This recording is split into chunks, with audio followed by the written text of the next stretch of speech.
Hey guys, it's Mike the Wrestling Godsmith, and you guys are watching All in Wrestling. This video was my Raw review after I was gonna do it last night, but I was tired, but I wanted to think about it, sleep on it, and get my points. Because I kind of missed some of it, but I really didn't miss that much. I missed like maybe the first half of Raw. Like, and I'm sorry, I'm tired of I love the Judgment Day, but I'm really tired of them. I feel like the backlash thing, them getting involved. Like, dude, they're not gonna break up. I feel like they're not gonna do that. I feel like it's just gonna be a lazy. It's just a lazy way they're doing Damian Priest as champion. I feel like this dude's never gonna lose that belt. It's just the only way he's gonna lose that belt is if somebody wins in Money in the Bank in June, and somebody that's not like Finn Balor being Judgment Day material. He wins the Money in the Bank and he cashes in on his friend and he swerves him in a way that it works because it's just like, yo, I want Damian Priest. Like when he was out the belt, he was a lot more furious. Like he was a lot more serious about keeping the titles. Like, bro, you're defending it against Jey Uso, which I don't mind. He's the top guy right now, but he's never going to be that top guy because he doesn't show that he wants to be.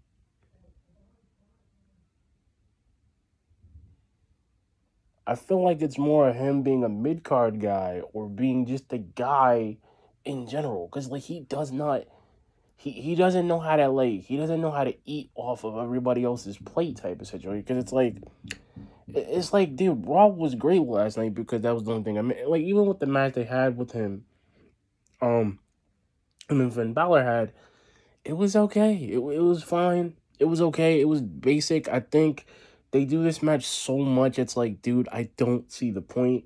I feel like Finn has lost his edge. I feel like no matter how many times I see the dude, I'm like, bro, just give him the Prince Mono. Give him the demon. Give him something to make him interesting. And I'm just like, dude, I just without Rhea, the Judgment Day just feels stale. And it's like, bro, I don't mind Drew McIntyre being obsessed with CM Punk, but it's like, bro, you need CM Punk there to be obsessed about him. Like the storyline with them, the rivalry, it makes sense, but I'm like, when are we gonna get an actual match between the two? Are we gonna get it at King of the Ring? Are we gonna get it at Money in the Bank, SummerSlam? Somebody like, bro, we were supposed to get the Summer Punk, and I feel like we're just getting disappointed, bro. It's like, dude, I get the motivational part. Like the match we had with Ricochet and Ilya Dragunov was fantastic because Ilya Dragunov is a former NXT guy. He's a former NXT United States North American Championship, and it was great because it was two different styles. Like Ricochet was going full steam on him and tried everything: the recoil, the wing clip, like the recoil, the 450, everything he tried. Ilya Dragunov had a counter for. Like bro, like suplexing, like suplex like him doing suplex into suplexing stuff, and the crowd was into it because everybody loves Dragunov. Like he's super over, and I'm like, bro, I want to see Ilya Dragunov against Gunther because that's the rivalry I really want to see because they have a run. There's like storied history in NXT and NXT U. Like he was in NXT UK, and they had that fantastic title match, and they went and they beat the hell out of each other. Like, see, like here's my thing, guys. It's like we could do a bunch of things in I'm fantasy booking. Like I'm sick of here's what I'm sick of in Raw. I'm sick of the lackluster women's representation. Like Lyra Valkyria is fantastic because I've seen her work on NXT. I've seen her against Roxanne Perez. Like, bro, she could be champion. She could get her shot at Becky, and it would be fantastic. That would be a rivalry I would want to see because they already have it. Liv trying to be champion and obsessed with oh, I have my purpose. Like when she did her promo was flat. It's all about Rhea. It's not even about Becky. It's about Rhea stealing what she got stolen from her. And it's like, oh, I broke her arm. Oh, thank you. She wants her flowers, bro. You've already been a former women's champion. You've been a Money in the Bank winner. Knowing if you don't even get your shot at King of the Ring, you're gonna cash in your shot at Money in the Bank.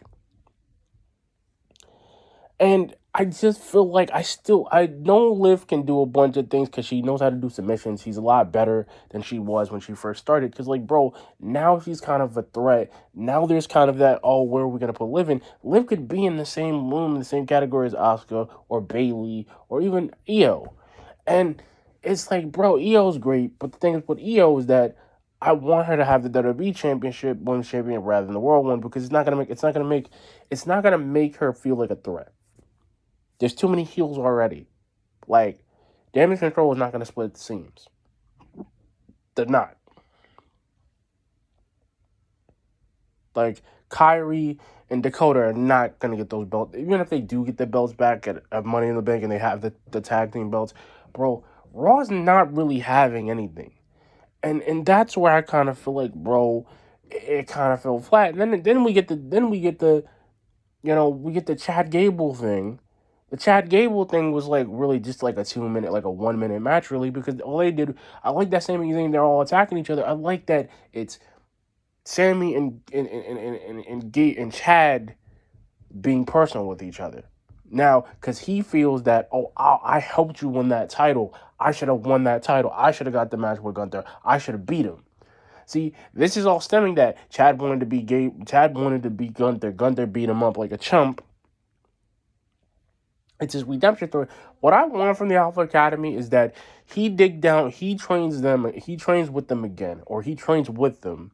He makes them more fierce as a team. They become an over group, like I guess not heels going into like as a full face team. Because if they come in, they go in. He be still the heel. They're the faces. It kind of works out because you got Otis who isn't really gonna hate him. You got Maxine who's doing fantastically well. Tozawa who's doing fantastically well, and I think they're gonna do something with them where he's gonna be a killer. He's gonna be a lot more focused. He's gonna be a lot more killer, and that's the thing. I kind of like what they did with that, but I think I think Chad's gonna go full Kurt Angle. I would say 03, 04 Kurt Angle. Not 05 or 06. 05, 06, he was a different version. He might even go that route.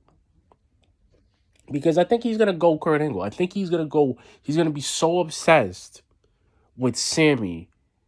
And he's going to get this close to getting the Intercontinental belt. And he's going to go off. And he might go into Money in the Bank. He wins Money in the Bank. He cashes in. Or he has a real match with him at Money in the Bank for it.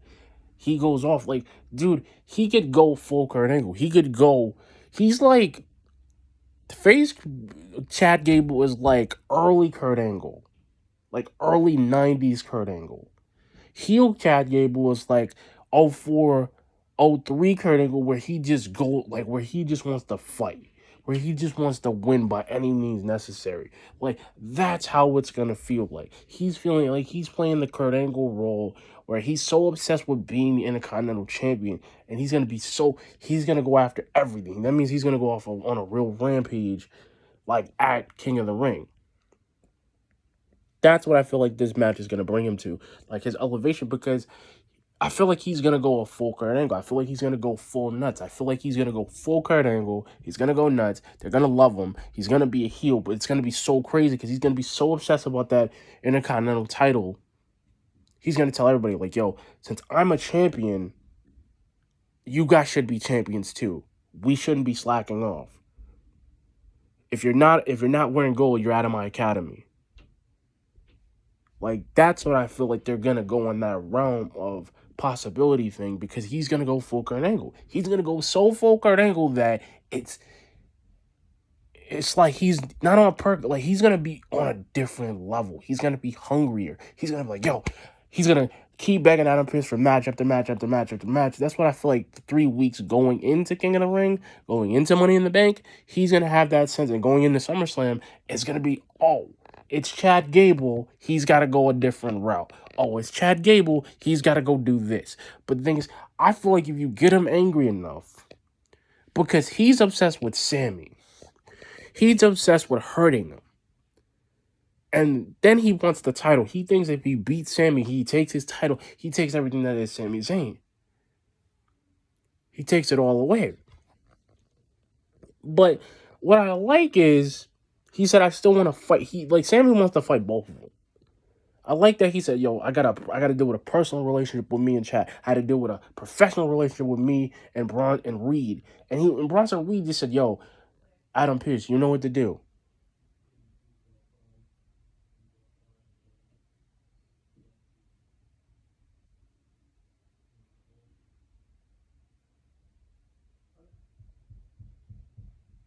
You know what to do.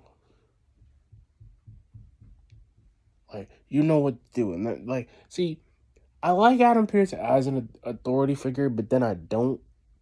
But I feel like they're gonna give Braun Breaker the tag. He's gonna be in the tag area. He's gonna be a monster. Because the thing is, SmackDown could have had him as a monster, and he would have won against Cody. Because I feel like that would have elevated him, or Carmelo Hayes, because they have a story. They have a storyline too.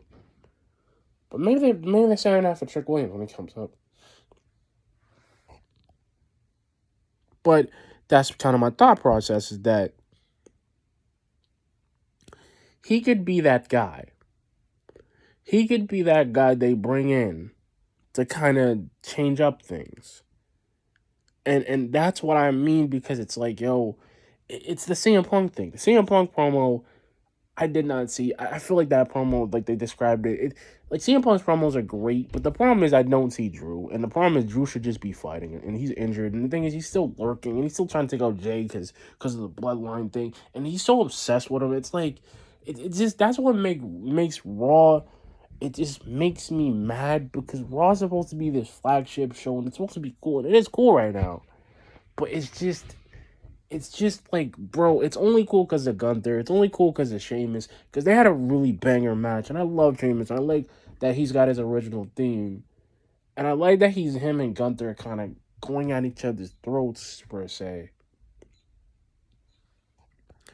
Because that's kind of my feeling, guys. Like, they're kind of going at each other's throats, and it's like now we kind of get what, like, I don't know what Pete Dunne's doing. I know he's on SmackDown, which I love the New Catch Republic. I hope those dudes actually get those tag belts from A Town Down Under, because those dudes are really bad. Like, those, they don't make sense. And I'm actually gonna make another video, but this is about Ronda Rousey. I'll talk about how. But like I said, Raw was great. I just feel like they did the Boston Crab spot. I felt like that was a really good spot, because he actually was not gonna tap out. He was gonna keep on, but his they like, I love Gunther actually being a threat with